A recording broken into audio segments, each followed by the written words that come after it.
రెక్కాడితే కానీ డొక్కాడని నిరుపేద జీవుల జీవితాల్లో రేవంత్ సర్కార్ వెలుగులు నింపుతోంది. అంగన్వాడీ చిన్నారుల ఆకలి తీర్చడమే కాదు, వారి ఆరోగ్యానికి భరోసా కల్పించే దిశగా ప్రజా ప్రభుత్వం అడుగులు వేస్తోంది. 6 ఏళ్లలోపు పిల్లలందరికీ పౌష్టికాహారం అందించాలనే గొప్ప సంకల్పంతో తొలి ముద్ద పథకానికి శ్రీకారం చుట్టింది రేవంత్ సర్కార్. ఒకప్పుడు ఆహార భద్రత అంటే కేవలం అన్నం పెట్టడం మాత్రమే అనుకునేవారు. కానీ నేడు చిన్నారుల ఎదుగుదల కోసం న్యూట్రిషన్ ఫుడ్ అందించడమే లక్ష్యంగా ఈ బ్రేక్ఫాస్ట్ స్కీమ్ ను ముందుకు తెచ్చింది ప్రజా ప్రభుత్వం. అంగన్వాడీ కేంద్రాలు, ప్రీ ప్రైమరీ కేంద్రాల్లోని విద్యార్థులకు ఉదయం రెడీ టు కుక్ పద్ధతిలో ఉప్మా, కిచిడి మిక్స్ వంటి బలవర్ధకమైన ఆహార పదార్థాలు ప్రజా ప్రభుత్వం పంపిణీ చేస్తోంది. గతంలో స్వర్గీయ ప్రధానమంత్రి ఇందిరాగాంధీ గారు రోటీ కపడా ఔర్ మకాన్ అని కలలు కన్నారు. నేడు మన ముఖ్యమంత్రి రేవంత్ అన్న ప్రతి బిడ్డకు అల్పాహారం అనే సరికొత్త నినాదంతో దానికి చట్టబద్ధత కల్పించారు.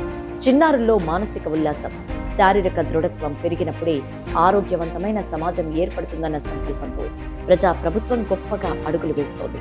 పోషకాహార లోపం లేని రాష్ట్రంగా తీర్చిదిద్దేందుకు ప్రజా ప్రభుత్వం వేసిన ఈ అడుగు రేపటి తరానికి నిజంగానే ఒక తొలి ముద్ద.